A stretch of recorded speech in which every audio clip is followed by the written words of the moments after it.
I'm gonna get John's chair. I get John's chair up, I get in trouble. He's like his pants and stuff. He's a bit Run, Glenn, run. Run, Glenn, run. The old song. Run, Glenn, run as fast as you can. Gotta catch a coon for the preacher man. Good evening, everyone. Good evening. Boy, it's good to be back here at GBI classes. Yeah. Boy, I tell you, get back together studying the precious Word of God. Are there anyone that we need to mention tonight on our prayer list? Yes. My sister-in-law, Ruth Belcher, yes. from Columbus, Ohio. All right, keep Ruth Belcher in your prayers. Anyone else? Sterling Lopez, yes. Anyone else? And the Van Dyke family, you know, Brother Paul Van Dyke, and his sister dead this morning. So we need to remember that family. The Van Dyke family, keep them in your prayers. Also, we do want to keep the people over in Tennessee, Kirkland, Tennessee, if I've got that right. That's right. Prayer from this tornado. We want to keep that situation in prayer. Did you see on Facebook down there in Tennessee where they got the Bible in the tree? Uh-huh. Upright. It was upright, closed Oh, up, my like never been goodness. touched. My. Let's keep that situation in prayer, and let's pray for that. Anyone else with prayer concerns tonight? Anything at all? Baby Brett, I can't remember his last name, but he's born premature and he's about 5 months old now, but he's still got a lot of problems. Certainly want to keep that little one in prayer. Anybody else before we have prayer tonight? It's another gentleman that passed away, James Moore, lives in Richlands. He married my cousin, Ann Ryan. His wake service tonight, funeral tomorrow. All right, keep the James Moore family in your prayers. Anybody else? Pray for this class. Pray as we talk about the work of the evangelist, and may we reach the lost for Jesus. Amen. That's what the Great Commission is all about. If there's no one else, I'm going to ask Brother Robert Wright from the Maple Grove Church of Christ if you'll open up with a word of prayer and ask God's blessing upon these that we may be. Brother Robert. Our most gracious Heavenly Father, we first of all want to thank you for life and all the many blessings of life, realizing each and every perfect gift comes down from above. Father, tonight we pray for those that's been mentioned, those that have lost loved ones. Father, we pray for our speaker tonight, Brother Stan, as he breaks the bread of life, the word, as he speaks about the work of evangelists, the spreading of the gospel. Father, may we be uplifted and may we understand the importance of telling others about your precious Son. Will to save those who are out in the world today and lost. Father, we ask that you forgive us of our mistakes and shortcomings. Blessing the message today. Forgive us of our shortcomings. In Jesus' name we pray. Amen.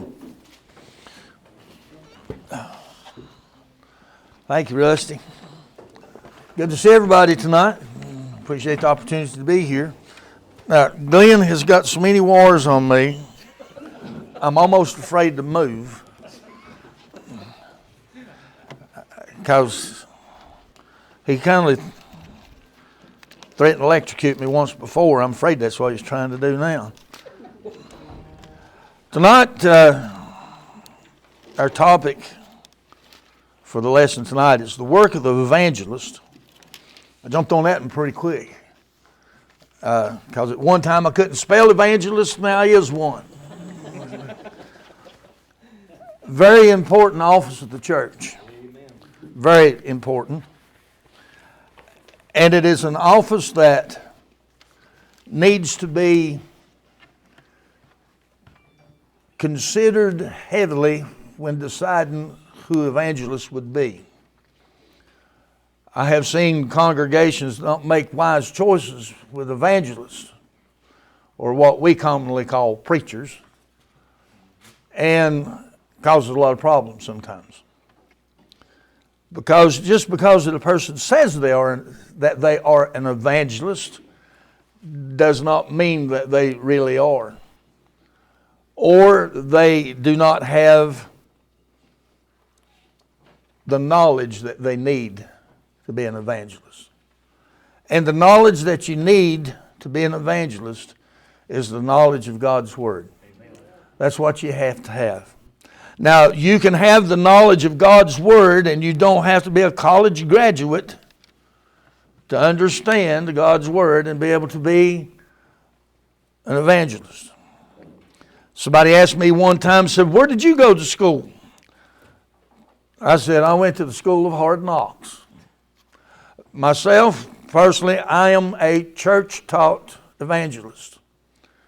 I was taught by a very, very knowledgeable man, a very faithful man, Brother Bill Boyd. He taught me most of what I know. Then also I had a lot of other good influences as far as being evangelists. Brother Ralph Childress being one of the greatest encouragers that I know in the church was Brother Ralph. Preacher Greenleaf, he was a great teacher. And he would give you a lot of good advice if you just listened to him. And then if you didn't want to listen to him, sometimes he'd make you listen to him. "Now, Smith!"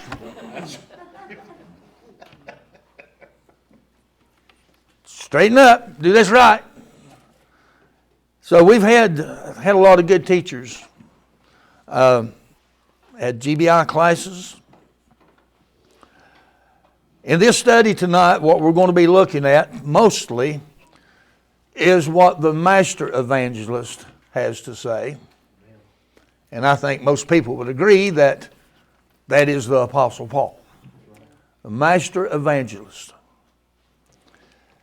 And the reason that I call him the master evangelist is not just because that we have more of his writing in the New Testament than anyone else, but because of the way that he wrote. And especially he dedicated 3 of his letters to evangelists. 2 to Timothy, 1st and 2nd Timothy, and Titus.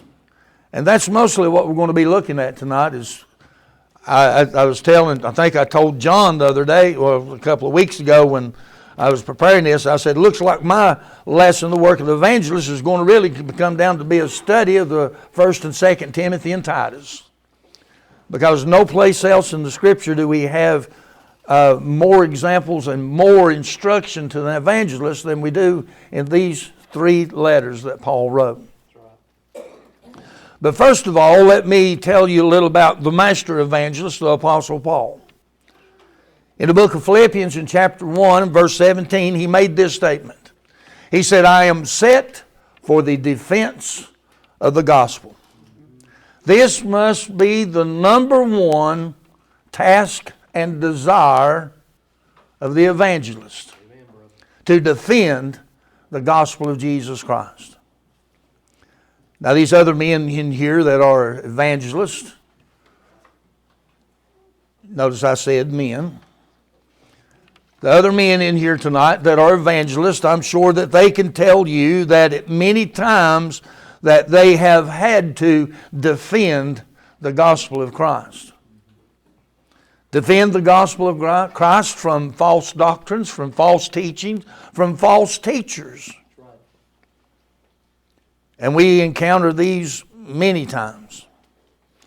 We've even encountered people that say that they don't believe any of the Scripture, that there's just nothing that they believe about the Bible.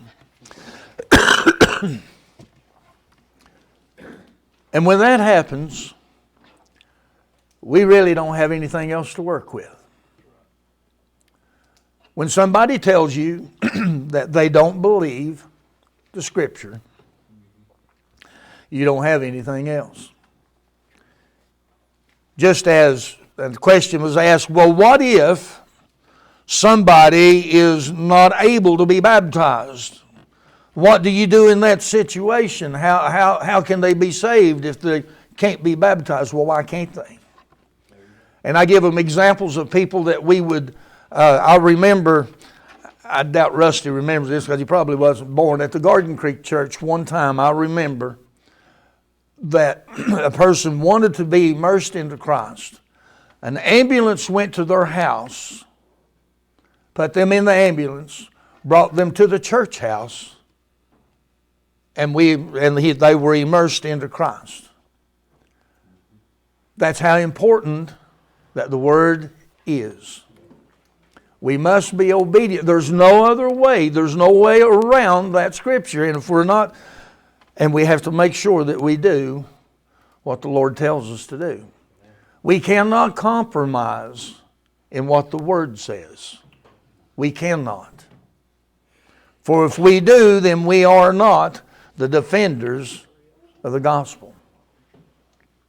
The Apostle Paul also said in the book of Galatians in chapter 1, verse 10, "For do I now persuade men or God, or do I seek to please men?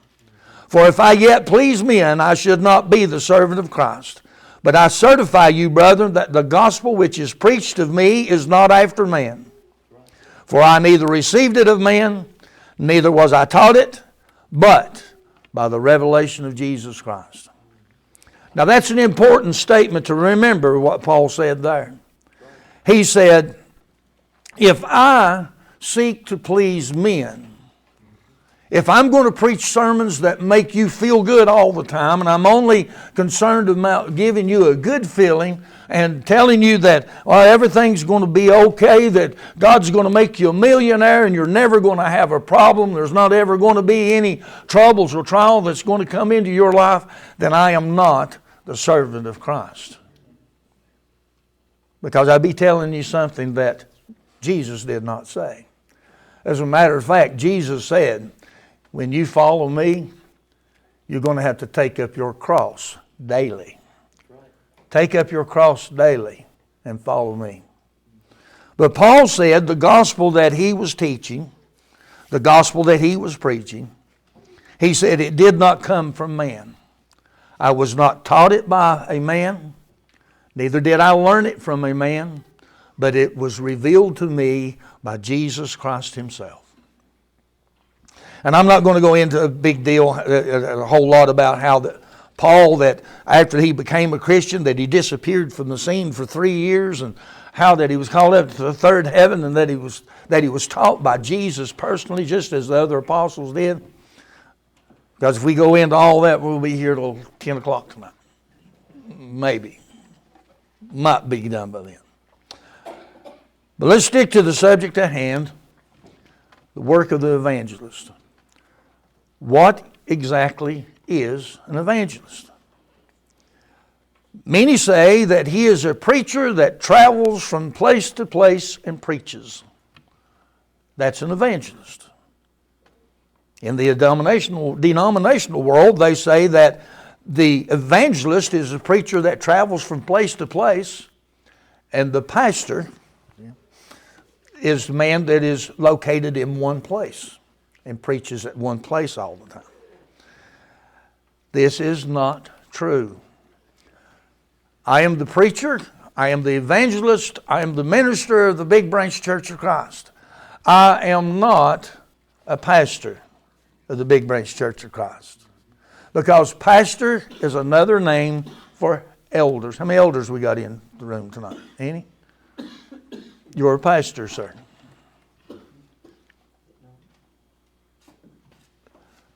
An elder is a pastor.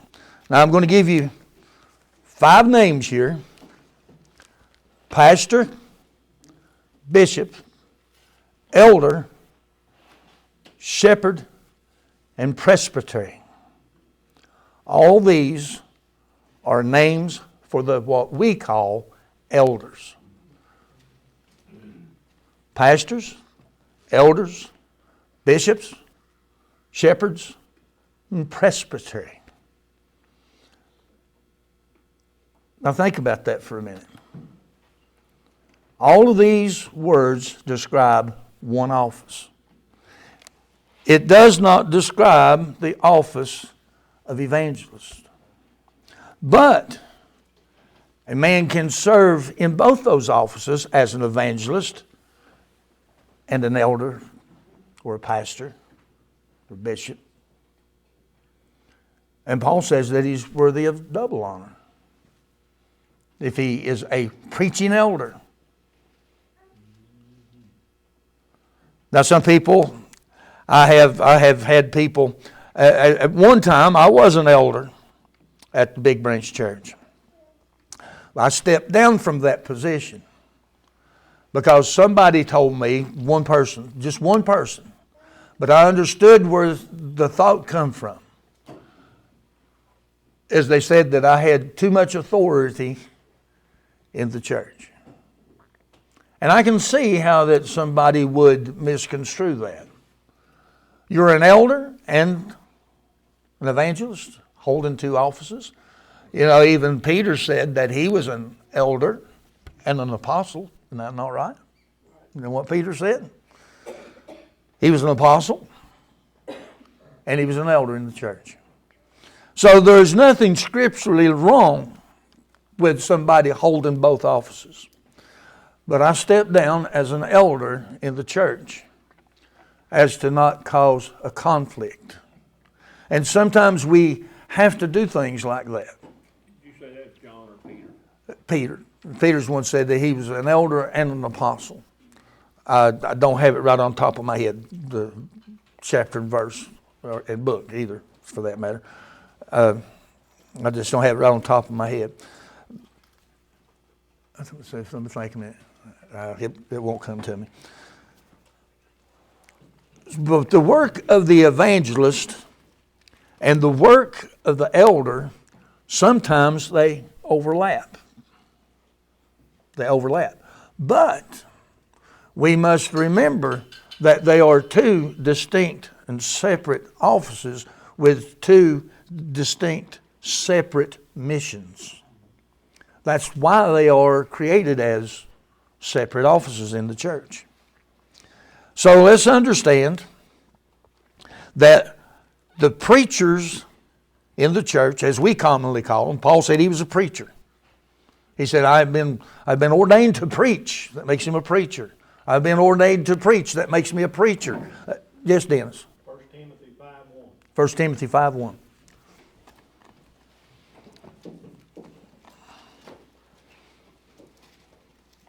I think we'll.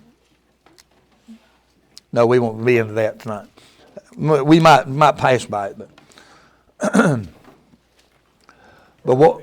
1 Peter 5:1. 1 Peter 5:1. Dennis found it for us. Thank you, Dennis. I couldn't tell you exactly where it was at, right off the top of my head.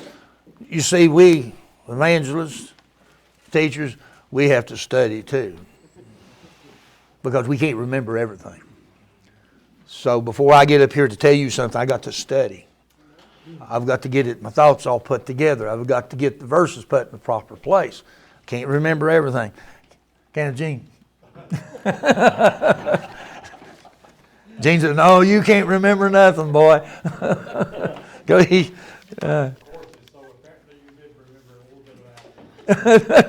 Not much. Not much.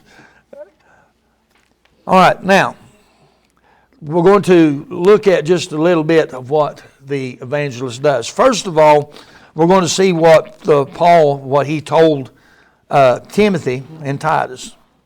First of all, he left Titus in Crete, and Timothy he had in Ephesus at this time.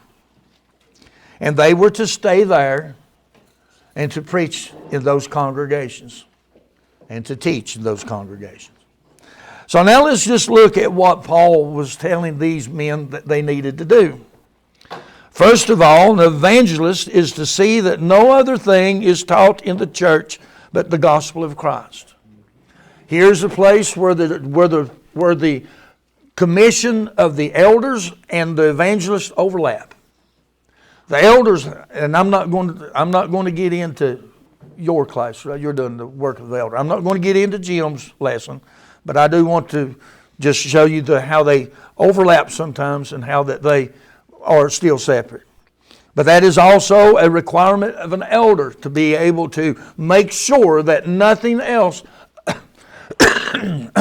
other than the gospel of Jesus Christ is preached and taught in the church. I remember somebody, I don't know if I might have mentioned this before. I don't know if I did or not here. But I thought it was a great testimony to an elder.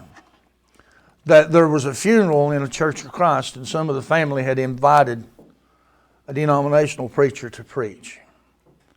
And one of the elders of that congregation, he come up and he sat down on the front pew beside the Church of Christ preacher and the denominational preacher. And the denominational preacher looked over and he said, "Do you have part in this funeral?" And that elder's answer to that denominational preacher was, "All depends on what you say."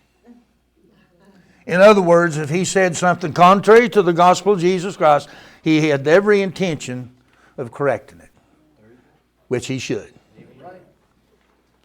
He said, all depends on what you say. So if he followed the Scripture, was biblical, he would not have part. But if he went into the denominational belief, then he was going to take part.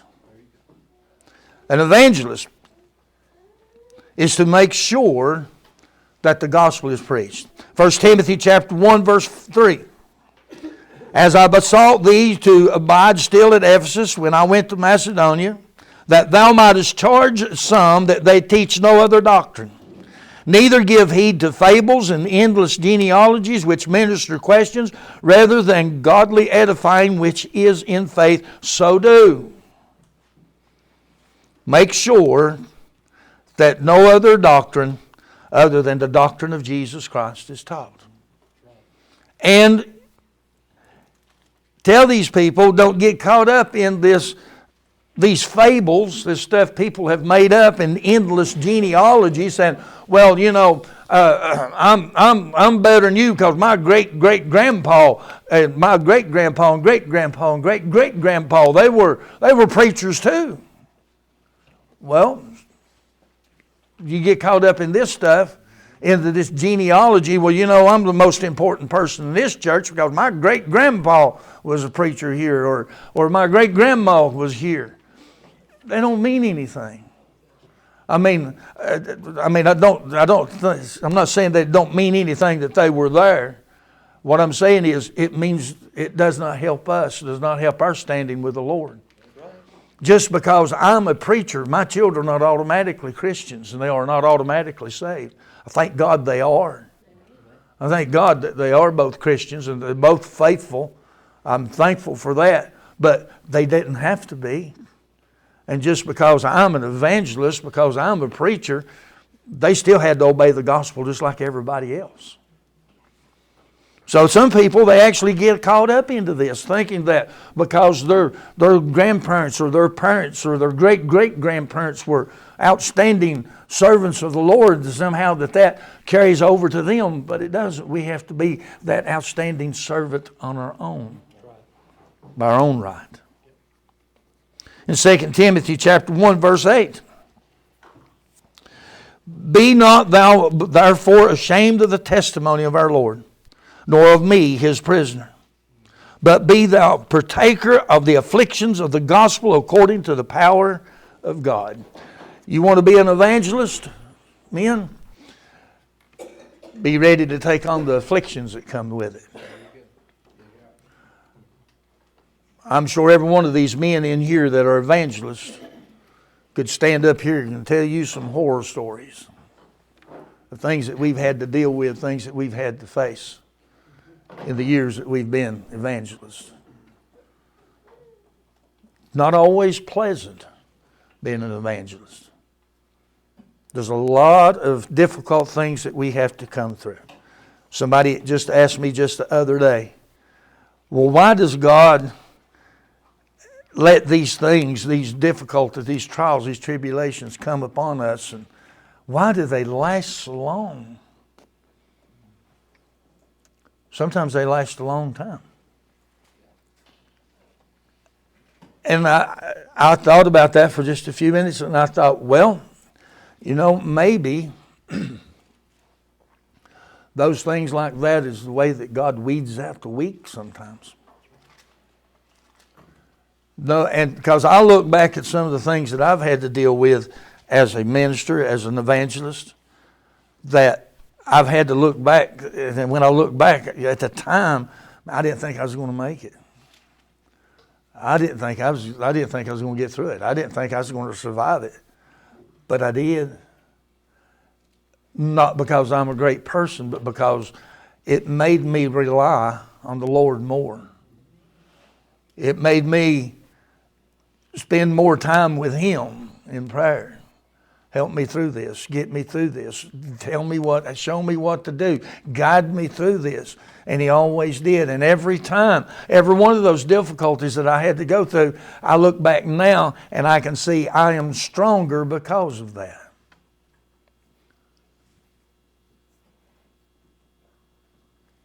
Because just as metal is strengthened when it is heated in the fire, so are we when we are strengthened by the heat of battle sometimes. And I have to say this, that sometimes those times that you're being heated up will come from people that you never expected it to come from. I remember I told one young preacher who's just getting started, and from some of the other preachers I got a sideways look when I did it, but I thought he needed to really know the truth, because when I was there when he was ordained, and everybody was patting him on the back, and how great this is and everything, and when I come up to him, I shook his hand. I said just beware of one thing. I said, they'll love you to death, and then they'll break your heart. I've had people that I thought would never, ever turn from the Lord, that they would turn against me and turn against the Lord and break your heart. Now, if you're not the preacher, maybe you don't understand this. I'm sure these other men here know exactly what I'm talking about. Right, Rusty? Oh, yeah. Right, Dennis? Right. Amen. They know exactly what I'm talking about. But it makes us stronger, because then we have to depend on something bigger than ourselves. Preachers' wives knows what I'm talking about. I know they know. Because that's where, us preachers, that's where we dump everything, in our wife's lap. And I thank God for those wives that stand behind those men that are preaching, because I don't think they could do it without them. I really don't. I mean, you can do it, but it's much easier when you've got some support, when you've got somebody that you know that you can rely on, somebody that's got you back. And I thank God for that. Paul said that the evangelist is to wage the good warfare. In 1 Timothy chapter 1, verse 18, this charge I commit to thee, son Timothy, according to the prophecies which went before on thee, that thou by them mightest war a good warfare. Paul said, Timothy, you're not going to go play patty cakes. That's right. You're going to war. Amen. Be ready to fight. Be ready to stand in with Satan. That's who we fight against. That's who our enemy is. Be ready to go to war and fight a good warfare. The book of Ephesians chapter 6 verse 12 says, for we wrestle not against the flesh and blood, but against principalities, against powers, against the rulers of darkness of this world, against spiritual wickedness in high places. Holding faith and a good conscience, which some, having put away concerning their faith, have made shipwreck. they shipwreck themselves because they have given in to the influence of Satan. They're shipwrecked.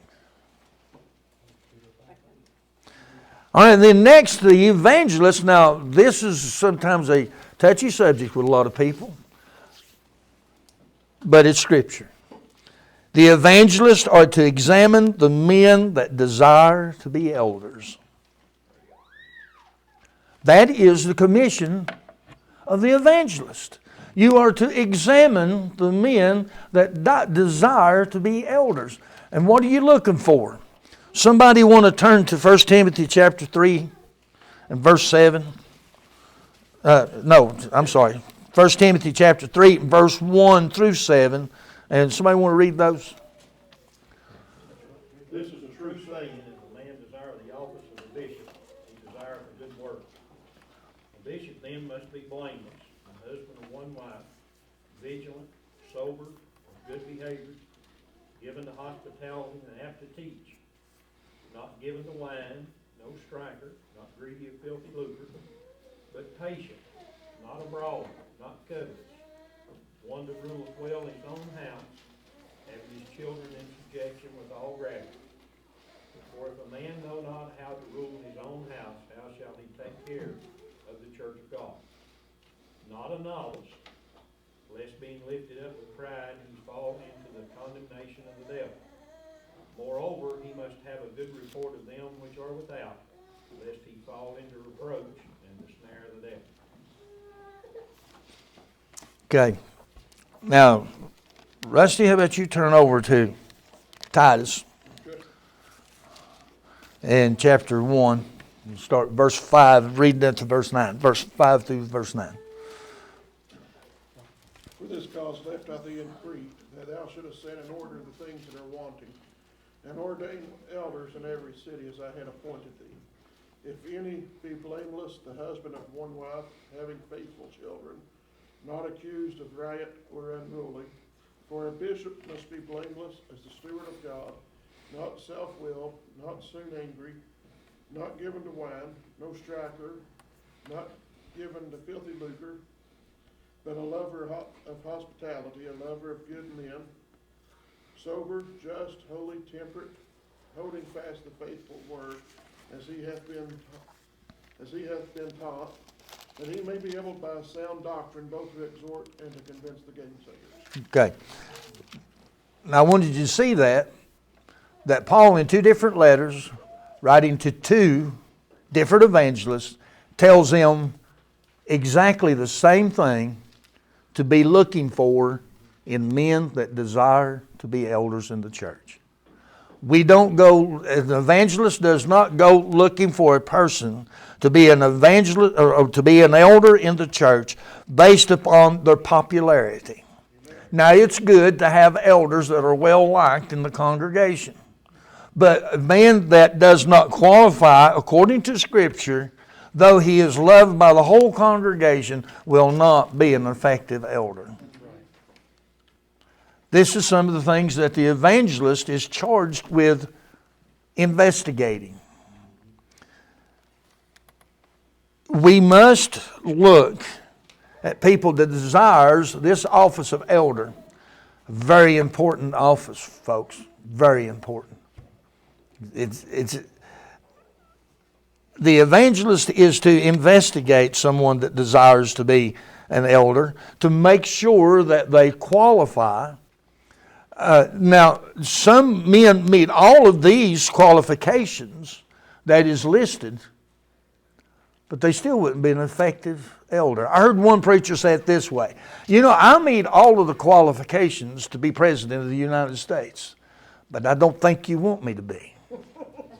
Because I don't think I can handle that job. Honestly, I don't know why anybody would want that job. I really don't. But I'm glad that some people do. Some people I wish didn't want that job, but they do. But that's neither here nor there. But I'm glad somebody does desire. But some people desire to be, and then it is It is the obligation, scriptural obligation of an evangelist to check that person out to see if they're going to be able to make a good elder in the church. In 1 Timothy chapter 4 and verse 1 says, Now the Spirit speaketh expressly that in later times some shall depart from the faith, giving heed to seducing spirits and doctrines of devils, speaking lies and hypocrisy, having their conscience seared with a hot iron, forbidding to marry and commanding to abstain from each which God hath created to be received with thanksgiving of them which believe and know the truth. Paul told Timothy, remind the people of these things. That is another task of the evangelist, is to remind people what the Lord has said. Remind them that some people have turned from the truth. Remind them that some have departed from the faith. Maybe you don't want to listen to that person because they've departed from the truth. I encountered two men one time, and I don't want to give anything away, but here I still want to use the example, but I don't want to give anything away. And both of these men said that they attended a denominational church, and one of the men knew I was a Church of Christ preacher. And both of the men said, I grew up in a Church of Christ. And I said, but you're attending a denominational church? Yeah. I said, did they not teach you nothing? I said, what happened? Why are you not still in the Church of Christ? Some shall depart from the faith, giving heed to seducing spirits and doctrines of devils, speaking lies and hypocrisy, having their consciences seared with a hot iron. For that's what happened to them. They departed from the faith. They departed from the teaching of Jesus Christ. Why? Did they have maybe the teaching was there, but did they do the learning? You know, I can stand up here, and we can stand here every day, every night, and teach a class. If you didn't want to learn, you wouldn't learn it. Ain't that right, Gene? He knows I didn't want to learn algebra. I didn't want to learn geometry, so I didn't learn algebra and geometry. That's the reason I keep him, because I know he said, well, good, yeah, you're exactly right. I know you. I know exactly. Yeah. That's right. You didn't want to learn that. That's why you didn't learn. The evangelist is to remind people of these things. You need to be reminded tonight. Be careful. Be careful what you listen to, because it could give you something that'll lead you astray. Be careful the preachers you're listening to. Be careful of what you read. I have known people that were very faithful in the church that they would begin to read this stuff these people make up, and they say, well, yeah, that sounds better than what they're saying down there at the church house. I'd rather have that. Well, yeah. I'd rather have a Cadillac than my Ford, you know, but my Ford's just as good as a Cadillac. But you know, so people they look for stuff that just pleases them, that makes them feel good. You know, they talk about us preachers that we do these hellfire and brimstone sermons.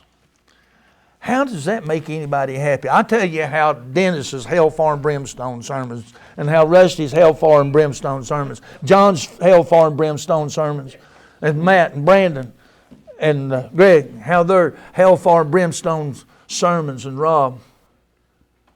Because I don't have to worry about it. That just tickles me to death. I don't have to worry about hell. Because somebody, somewhere, sometime, they tell you what you have to do to be a Christian. That makes me feel good. Nothing makes me feel better than to know that Jesus Christ will be pleased with me in the last day. And somebody, you know, I've had even people say, well, now you don't know whether he's going to be or not. Well, if you don't know whether he's going to be happy with you or not, you ain't spent no time with this. That's right. Because it tells you right here everything you need to do. As long as you're doing this, right, Jim? As long as you're doing this, he's going to be pleased with you. Said he would. He promised us he would. He said, you just obey my word, do what I tell you to do, and I'll be pleased with you. I'll say, well done, my good and faithful servant. Enter into the joys of the Lord. I know what I do. We all know what we do.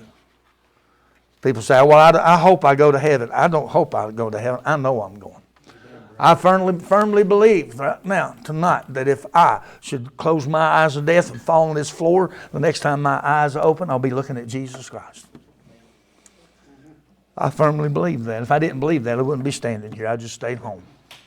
You know? I firmly believe that with every fiber of my being. The evangelist is to remind people of these things. 1 Timothy chapter 4 and verse 6. If thou put the brethren in remembrance of these things, thou shalt be a good minister of Jesus Christ. I told them that at Big Branch this 3 weeks ago. I said, you've heard this sermon before, some of you have. I said, but I think it's something that we need to hear again, and I want to be a good servant of Jesus Christ. Put you in remembrance of these things. Nourished up in the word of faith and good doctrine, whereunto thou hast attained, but refuse profane and old wise fables, and exercise thyself rather into godliness. For bodily exercise profiteth little, but godliness is profitable unto all things, having promise of life that now is, and of that which is to come. Now tell me, did he not promise us a far better life than we have now? Amen. Didn't he? That's what Paul said. If we are the good ministers, if we're the good servant. Now here we use this word minister in the text, in the translation that it should be, servant. If we are the good servant of Jesus Christ, having promise of the life that now is and of that which is to come. The evangelist is to flee the things of the world and pursue righteousness. 1 Timothy chapter 6, beginning with verse 8. And having food and raiment, let us be therewith content. Most congregations believe that's all the evangelist needs is some clothes to wear and some food to eat. Because that's all they pay them, enough to buy something to eat and a pair of breeches to wear. But they that will be rich fall into temptation and a snare. They don't want us to fall into temptation. They don't want us to fall into the snare of the devil. And into many foolish and hurtful lusts, which drown men in destruction and perdition. For the love of money is the root of all evil, which while some covet after, they have erred from the faith, and pierced themselves through with many sorrows. But thou, O man of God, flee these things, and follow after righteousness, godliness, faith, love, patience, and meekness. Fight the good fight of faith, lay hold on eternal life. If you're thinking about going into the ministry to be an evangelist, to be a preacher, and if you think you're going to get rich, I advise you get another job. If you're going to go into the ministry to be an evangelist, to be a preacher, you might even have to have another job. I do. Because some congregations are just not of the size that they can financially support a ministry and their families. The Apostle Paul said that's okay too, because he went and helped Aquila and Priscilla make tents for a while. He told the church at Creth, he said, I have not taken anything from you. I've not charged you anything. As a matter of fact, I've robbed other churches because they helped support me while I was preaching to you. The evangelists are to teach the rich not to trust in those uncertain riches. 1 Timothy 6, verse 17, charge them that are rich in this world that they be not high-minded nor trust in uncertain riches, but in the living God who giveth us richly all things to enjoy. Trust in God. Not in that paper that it's written on. In God we trust. But trust in God. And when you trust in God, He'll make sure you have what you need. And then what Jesus told us, He said, my Father knows that you have need of all these things. And if you will seek His kingdom and His righteousness first, then all of these things will be added unto you. Everything that you need, not everything that you want. We have to understand that. He gives us everything that we need, not always everything we want. We may want steaks and baked potatoes for supper. He may provide for us beans and fried taters. And that's okay. Because I like beans and fried taters. Probably better than steak. And then the evangelists are to teach other faithful men so that they can teach other faithful men. So that they can teach other faithful men. So that they can teach other faithful men. Now, Rusty said in his lesson, when did you say I baptized you? Because I don't remember. When October 22nd, 95. October 22nd, 1995. I think I had a little hand in teaching Rusty. Bill Boyd had a big hand in teaching me. Rusty is now teaching others. Do you know of anybody that's teaching or preaching now that you have taught or preached to? Can you think of somebody? Not right off? Well, they will be. There will be somebody that you have taught, somebody that you have preached to in a congregation somewhere that say, I met a young man one time, I baptized him. Me and him were studying together before he preached, but see, he's not made that decision. he will. He will. If he has even that thought of that desire, he will. He will. Brother Stan, Yes. that's in 2 Timothy 2:2. You mind if I read it? Go ahead. Yes, read it. And the things that thou hast heard of me among many witnesses, the same commit thou to faithful men, who shall be able to teach others also. Exactly right. That's just what I was getting ready to, that they are to teach others. 2 Timothy chapter 2, verse 1 and 2. Chapter 2 and verse 1 and 2.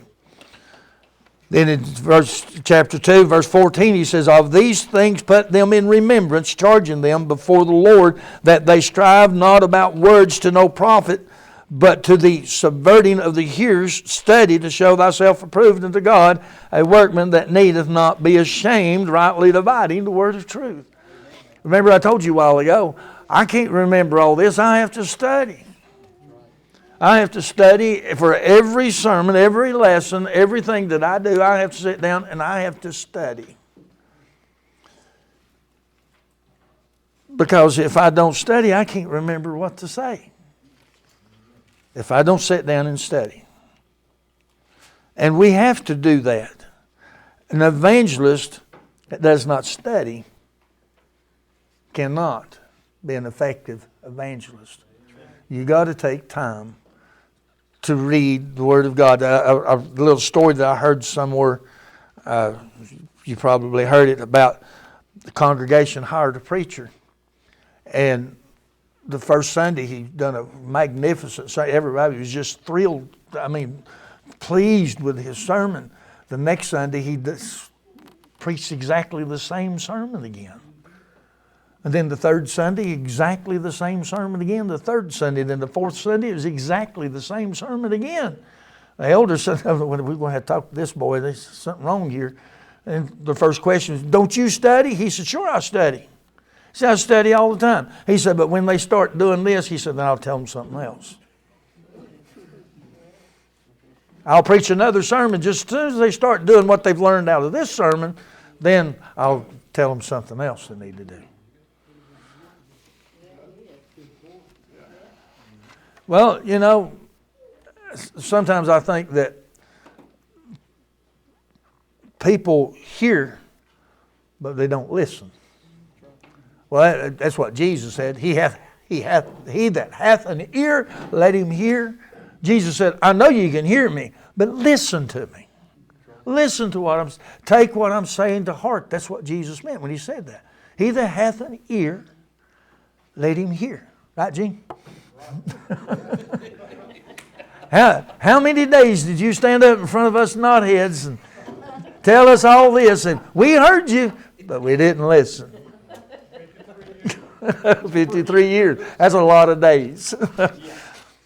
I'm glad Gene's here tonight because I'm bouncing a lot off him there tonight because he.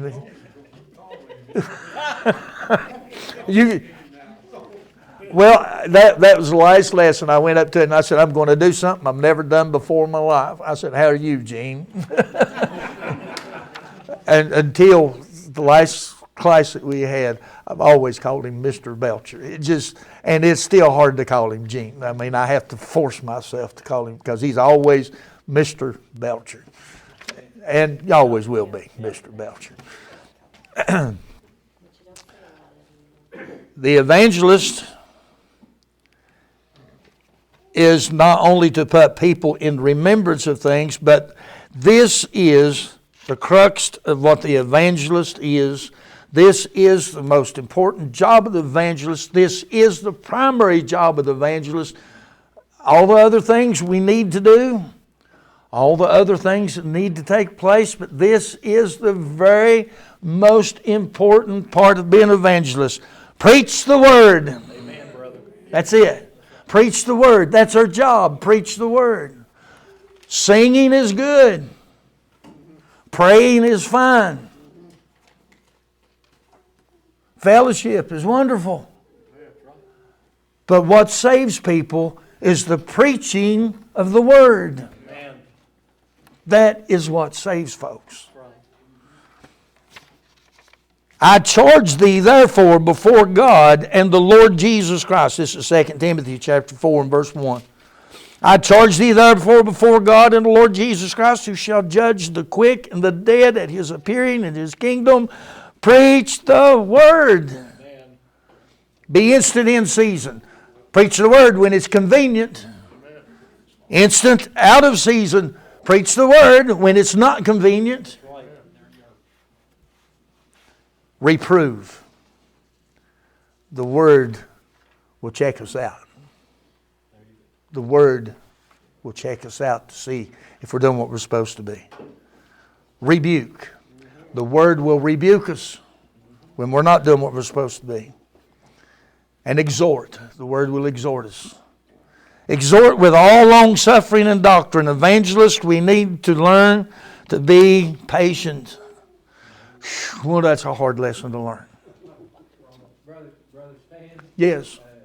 when you think about that long suffering as evangelists, as a young evangelist, I haven't learned patience until I found out when people were patient with me as an evangelist. Right.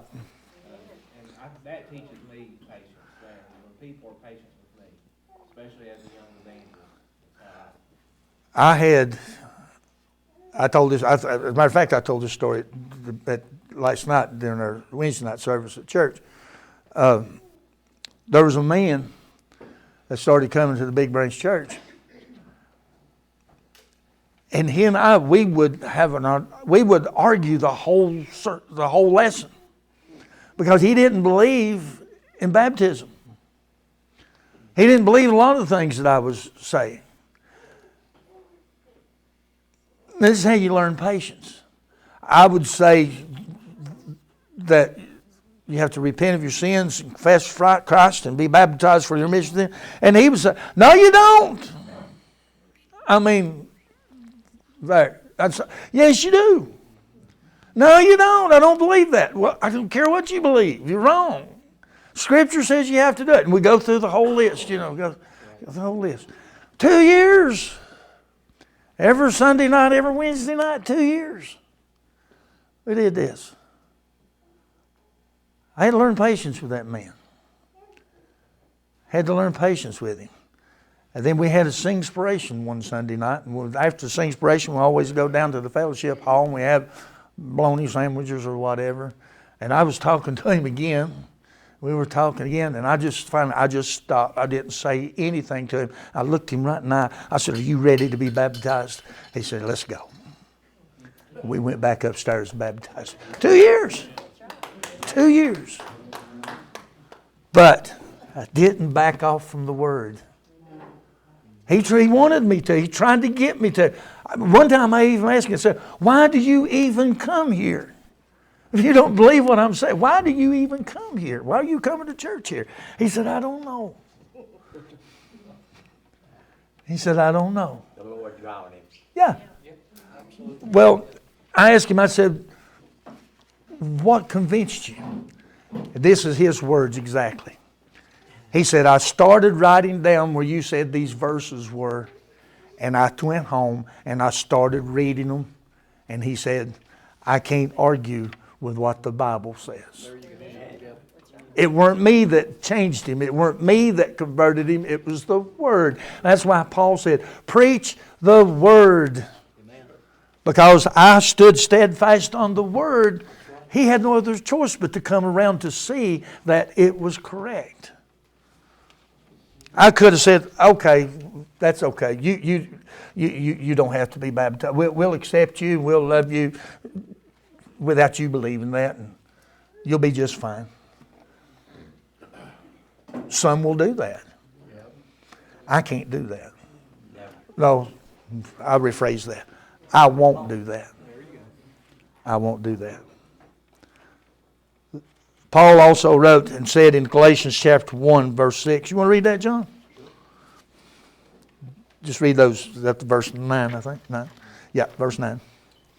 "I marvel that you are so soon removed from him that called you into the grace of Christ unto another gospel, which is not another, but there be some that trouble you, and would prevent the gospel of Christ. But through we or an angel from heaven preach any other gospel unto you than that which we have preached unto you, let him be accursed. As we said before, so say I now again, if any man preacheth any other gospel unto you than that ye have received, let him be accursed." But we are to preach the Word. Preach the Word, not something else. Because Paul said, even if an angel comes down from heaven and tries to tell you something different than what you find in the pages of this book, don't believe it. That's right. Don't listen to it. He said, if they try to, he said, even if we, apostles, come to you and try to tell you something than what we've already told you, he said, don't believe us. He said, let that man be accursed. Or let that angel be accursed that would try to change the Word of God. So if an angel is going to be accursed for trying to change the Word of God, what do you suppose he's going to do to us? Man, we better be careful how we handle this Word. We better be careful what we do with it. As a matter of fact, Paul said we have to rightly divide, didn't he? Rightly dividing the word of the truth. 1 Timothy chapter 4 and verse 6 says, if thou put the brethren in remembrance of these things. I'm sorry, I went to the wrong spot. In Titus chapter 3 and verse 1, put them in mind to be subject to principalities and powers, and obey the magistrates, and be ready to every good work, to speak evil of no man, to not be no brawler, but gentle, showing all meekness unto all men. We, the evangelists, must teach what is required to be a sound, healthy church. A sound, healthy church does not have a crew of hooligans in it that goes out and breaks all the laws of the land. Now, I am not telling you, and I am not saying to you, that if our government passes laws that goes against the teachings of Christ, that we are to obey them. We are not. If we have to go to jail, we have to go to jail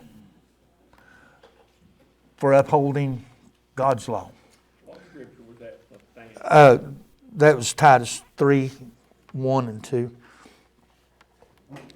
To obey the laws, not to be brawlers, to be gentle and showing all meekness unto all men. Somebody want to read Titus 2, verses 1 through 8? You got it? Go ahead.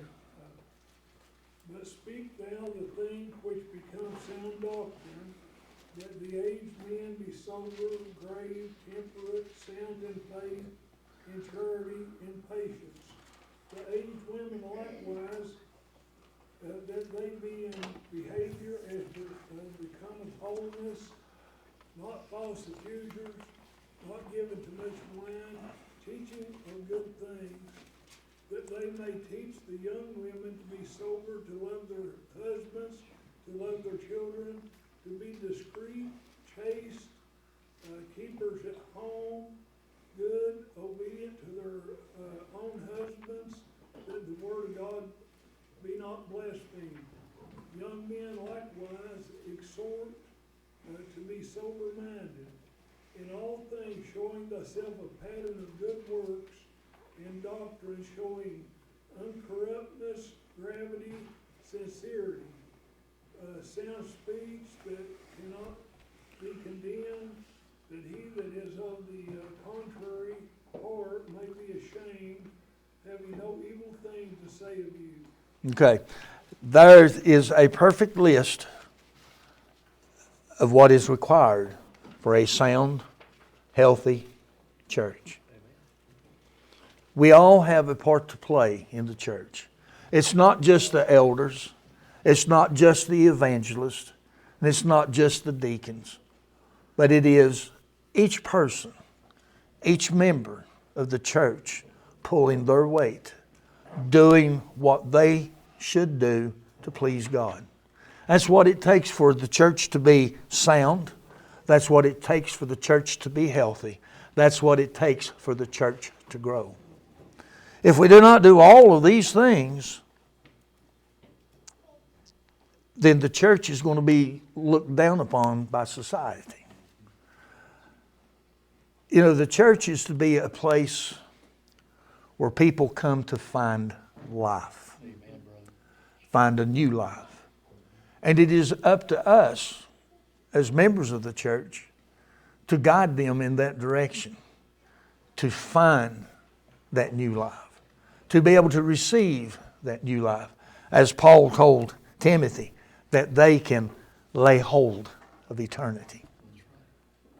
You know, is all of us working together, doing our part. That's what it takes.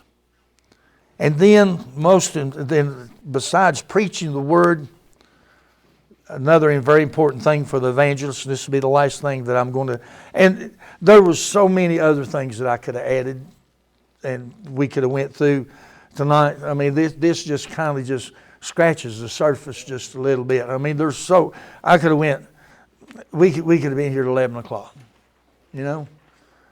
But I think this gives us a good foothold on the work that the evangelist must do. The evangelist is to reject those that bring false teachings.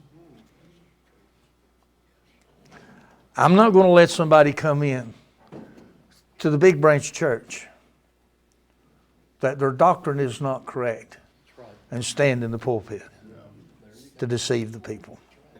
I will not allow that to happen.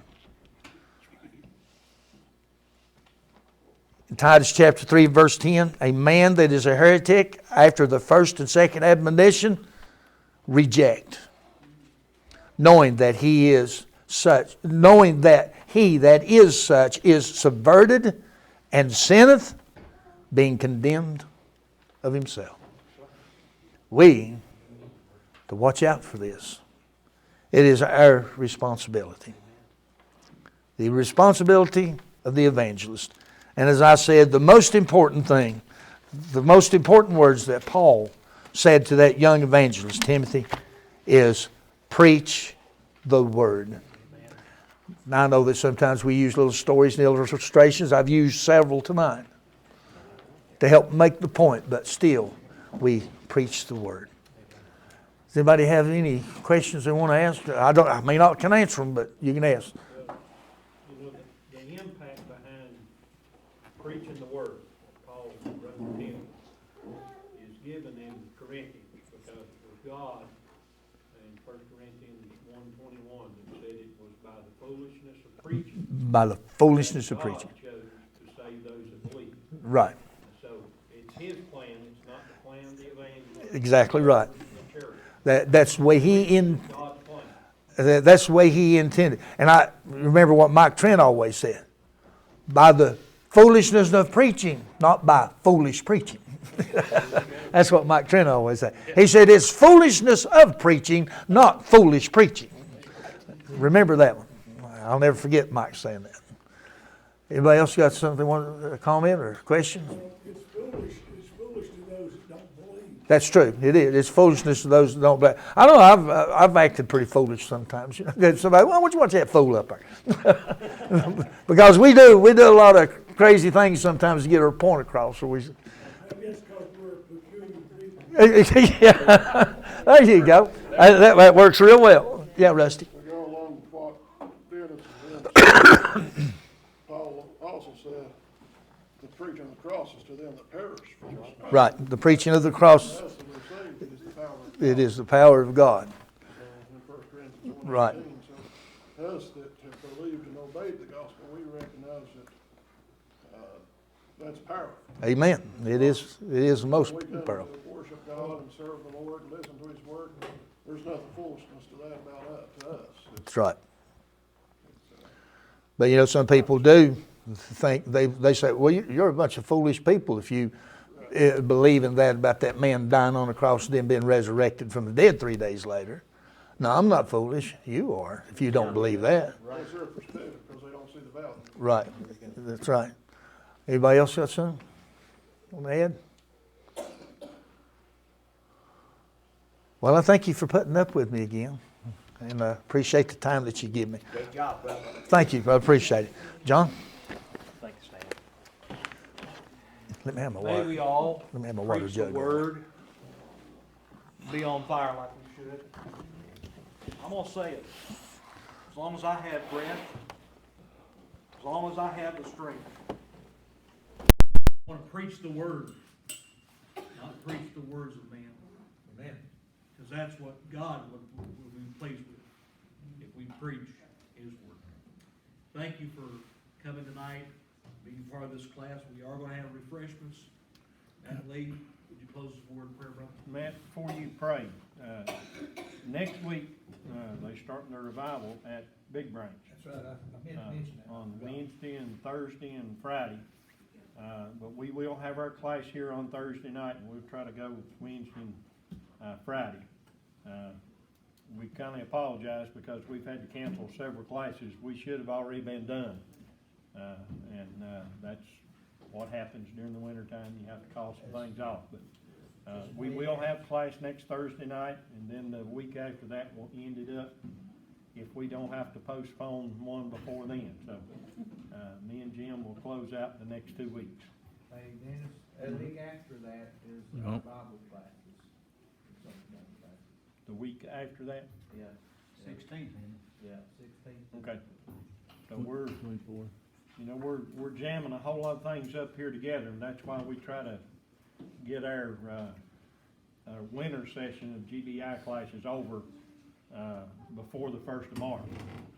But it's gonna end go way up in March this time. Matt, go ahead and dismiss us. Just one more thing, and the preachers for a revival is, Rob's gonna be there Wednesday night, Matt's gonna be there Thursday night, and, Steve's gonna be there Friday night. That's gonna be our preachers for next week. So come if you can. Robert, Huh? Robert, Ryan, Rob, right, he's gonna be the first one, Wednesday night, and Matt Lee, and then Steve White. Man's putting these young people to work here. Yes, sir. That's good. I told this is gonna be the mountain revival, because all of them's off the mountain. But they're preaching the word. That's right. That's Preaching the right. word. Father, I want to thank you again for allowing us to be here tonight, to hear the word. Not taking any shortcuts, not taking anything from the word, the whole word, the W-O-R-D. Thank Brother Stan for sharing that message with us, a lesson on evangelism, something that we all can be doing. Tell us in Matthew, from your own son's mouth, go forth and make disciples, baptize. That's what we need to be doing. Where we've fallen short in a lot of ways, Lord. The world looks at us differently. That's a good thing. Be separate from the world. Give us strength, guide us, lead us, direct us to get back you, closer to you. Thank you for this food we're about to partake in, and bless the hands that prepared it, may it nourish their body. Go with us for the remainder of the week. Be with us. Give us strength for that warfare. It's a war every day, every second, every hour. Our enemy don't rest, and neither should we. Again, lead, guide, and direct us, Lord. Forgive us where we've fallen short. Be with us. In your Son's precious name I pray. Amen. Amen.